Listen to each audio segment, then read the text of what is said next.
What's going on, everybody? Welcome to Brick Hive. Thank you for joining me. So this isn't really a rant video. It's more of just a confusion video. What is Lego doing kind of video. I'm just gonna throw out some things. I don't know. Let me know in the comments.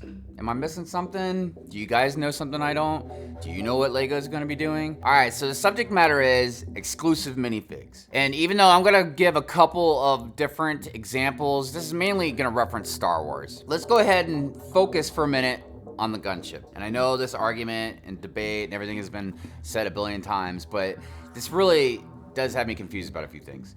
All right, so when the gunship came out, this quote that I'm about to read has been read a bunch of times. People kind of know what's going on here. Also, it's from the designers that said this, not Lego itself, but they represent Lego and they're designers. So, you know what I mean? That's why we're kind of holding some of these words accountable. So, this is what the designer said. We put in 2 minifigures for good measure because people expect it, even though we keep saying with a model like this, it's really not about the minifigures. We put in minifigures that are appropriate, but I personally feel they shouldn't be super rare collector items. It's just not okay to put a super rare minifigure into a high price point because not everybody can afford it.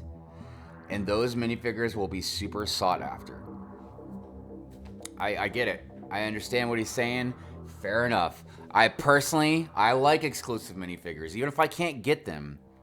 Just because I can't get them doesn't mean that they shouldn't be around. I have some minifigures, which I'll get to in a minute, that are exclusive, that other people don't have. So who am I to say like, oh yeah, cut out the exclusive minifigures, you know what I mean? But I get what he's saying, and it's fair enough. I get it. It's a fair enough point. Here's where this whole video is kind of coming into, though, is what are they doing? What do they mean? What's their plan?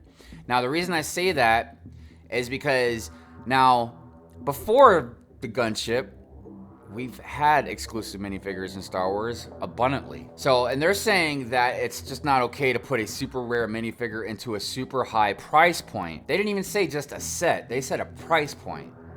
All right. Well, but let's start with sets. I mean, the first one that comes to my mind is most likely Cantina.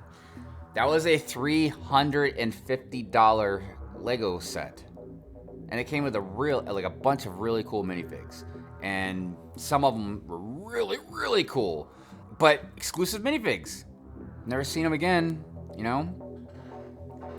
The gunship, $350. And we thought we had some exclusive minifigs, maybe. But then something happened. They re-released the Clone Trooper Commander or Pilot. And then they re-released Mace Windu, but a much cooler Mace Windu in a $40 set. I'm just very confused by that logic right there. But let's say that's the direction they want to go. And they're not going to, okay, so we'll take the UCS Landspeeder, which that whole thing is a whole nother discussion in itself. But why on earth would you guys just talk about not wanting exclusive minifigures for a high price point, but then you give us a different and cool C-3PO that comes with the trash compactor, but then an even cooler one that's coming with the UCS Landspeeder that, as you can tell from the pictures, isn't really that different except for the leg. But it's just the point, you know, and as a collector, you know, a completionist, or even just, oh, wow, that one's cooler than this one, you know? Like, again, what are you doing, Lego? So the thing that I'm wondering is just, are they going to remove, not have exclusive minifigures and sets now? So like this C-3PO, are they going to re-release this C-3PO with the Landspeeder into another cheaper set, 6 months to a year from now? And the thing is, if you are going to do that, Lego, then please make some sort of official statement. Because I can tell you right now, and this is another point that I'm getting at with this video, I feel like if Lego doesn't make an official statement saying look, we're removing exclusive minifigures from these high price point sets, we're gonna just they'll be with the high price point set in the beginning, and then we'll re-release them down the road. If they don't make some type of statement like that, I feel like they're just being shady. And they want us to think that that's going to be an exclusive C-3PO for that set. You know what I mean? And some people will buy a $200 set, you know, to get an exclusive minifig. It might not be just about the minifig. Maybe they were kind of on the fence about it, but they're like, well, with that exclusive minifig, and I'm going to get to Aunt Beru in a second. You know, that combined with Aunt Beru would maybe push them to go ahead and just purchase the UCS Landspeeder. So, Aunt Beru. Let's talk about Aunt Beru for a second. Exclusive minifig. And I would say even probably more exclusive than a lot of other minifigs. I'm not saying it's the coolest minifig by any means, but exclusive, yes. Because when have we ever seen her? And when would we probably ever see her again? Is it possible? Yeah. Is it probable? Not really. So that's an even more exclusive minifig, right?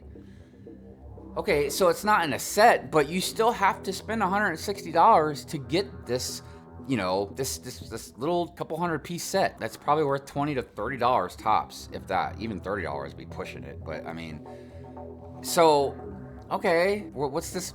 What happened to the whole high price point thing? You know, Jane Goodall. It's another example.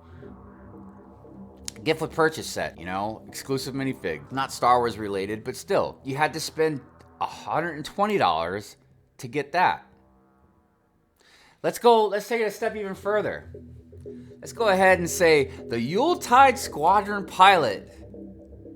Man, that was an employee Christmas gift. That's not even for sale. And I didn't look actually before I made this video of what the price point is for the minifig, but I am quite certain to get the set is an extreme amount of money. And look, for those watching this video, I don't want anybody to think that I'm against, like I said in the beginning, I'm not against exclusive minifigs. I'm not against exclusive sets. What I'm against is Lego just bouncing back and forth with, oh, we don't want this. Oh, we want this. We're not going to do this. Then we do this. And it's like, Lego, what are you doing? Just be consistent, man. Just be consistent and communicate with your fans. I just don't understand, you know, the inconsistency with Lego and their decision making. It just blows my mind. So yeah, that's what this video is about. Like I said, does anybody know? Are we all in the dark? I don't know. Does anybody have any educated guesses? Because I really feel like they're gonna, and I'm only going by the example of Mace Windu and you know, the clone trooper commander, but I really feel like, you know, they're gonna do this. They're gonna just like re-release this exclusive minifig down the road. Now Aunt Beru, I doubt that. You know what I mean? But like that C-3PO, yeah, maybe. But it's just, if they're gonna do that, let us know. If you're not gonna do that, also let us know. You know what I mean? Look, Lego's too expensive for us to just be willy-nilly, you know, and we gotta plan accordingly, you know what I mean? Trying to buy stuff and invest in stuff. So, all right, anyways, that was about it. I appreciate all of you guys watching. I hope all of you are doing well and staying safe. If you do like my channel, if you like my content, if you thought this video was pretty cool, why don't you go ahead and tell the truth to that like button. Stay consistent. And subscribe. Join the hive. Peace out, everybody. Have a good one.